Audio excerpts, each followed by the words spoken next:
Bon, ici, sans faire tous les calculs, je vais essayer de vous faire comprendre un peu au moins le principe du fonctionnement de ce problème-là. Fait qu'on dit au cours d'un tournage d'une scène de film, un caméraman se déplace sur des rails afin de suivre les déplacements de l'actrice. Dans cette scène, la ligne de visée qui relie l'actrice à la caméra est toujours perpendiculaire au déplacement de la caméra.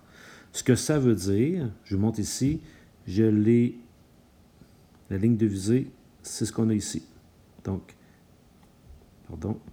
celle-ci, c'est la ligne de visée. Donc, le caméraman, lui, quand il se déplace, la ligne de visée est tout le temps perpendiculaire au rail. Donc, il se déplace comme ça ici, tout le temps. Il faut tout le temps que ce soit perpendiculaire au déplacement. On va voir tantôt qu'est-ce que je peux faire avec ça. Et l'actrice, elle, la première scène, l'actrice part du point A, elle se rend au point B, donc elle fait ça comme ça, à raison de 11 mètres, avec un angle de 36 degrés par rapport à l'horizon, sachant que le rail, lui, est orienté à 23 degrés par rapport à l'horizon et que seul devra faire ça en 3 secondes. Donc, il faut décrire le déplacement, les instructions de la vitesse pour que le caméraman se déplace correctement sur son rail ici. Bien, dans ce problème-là, je vous dirais que l'idée, il faut comprendre, c'est à quoi correspond le déplacement du caméraman.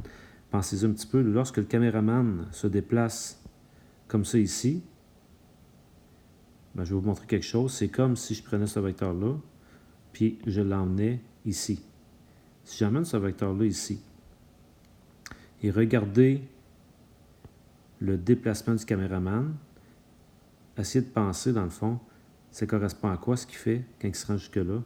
C'est identique à s'il décidait de faire ça ici comme ça.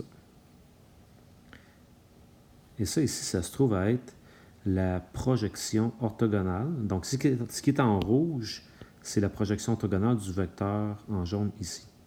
Et ce qui correspond, dans le fond, au déplacement du caméraman. Alors, comment faire pour venir trouver cette longueur-là?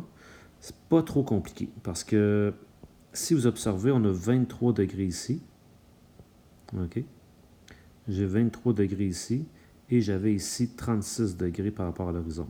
Donc, quand je reviens ici, ça veut dire que je vais monter mon 23 degrés juste ici, là. Je comprends que...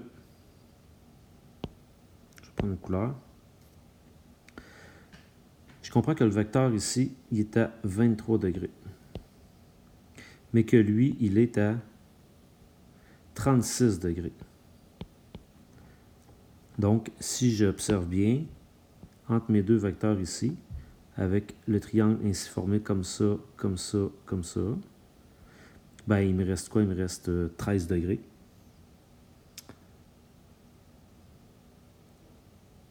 Donc, il me reste 13 degrés entre les deux ici. Et je sais que cette longueur-là, c'était quand même 11 mètres. C'était 11 mètres ici. Donc, ce que vous aurez à faire, par exemple, je pourrais décider de faire un cos de 13, qui est égal à la longueur du déplacement du caméraman sur l'hypoténuse qui vaut 11. Donc, cette longueur-là, c'est 11 fois le cos de 13. Et quand je fais 11 fois le cos de 13, j'obtiens à peu près 10,71 mètres. Mais pour avoir sa vitesse, la vitesse, c'est la distance divisée par le temps. Donc, il fait 10,71 mètres. Puis ça, il doit faire ça en 3 secondes. Alors, si vous divisez un par l'autre pour avoir des mètres par seconde, ce qui va vous donner 3,57 mètres par seconde. Et pour son retour, ben, figurez le même principe. Faites juste ramener le vecteur bleu par rapport au rail. Faites encore une fois une forme de projection. Déduisez vos angles parce que là, j'ai à ce moment-là ici 126 par rapport à l'horizon. Vous allez être capable de trouver quel est l'angle pour l'autre, puis vous allez réussir à trouver le deuxième déplacement.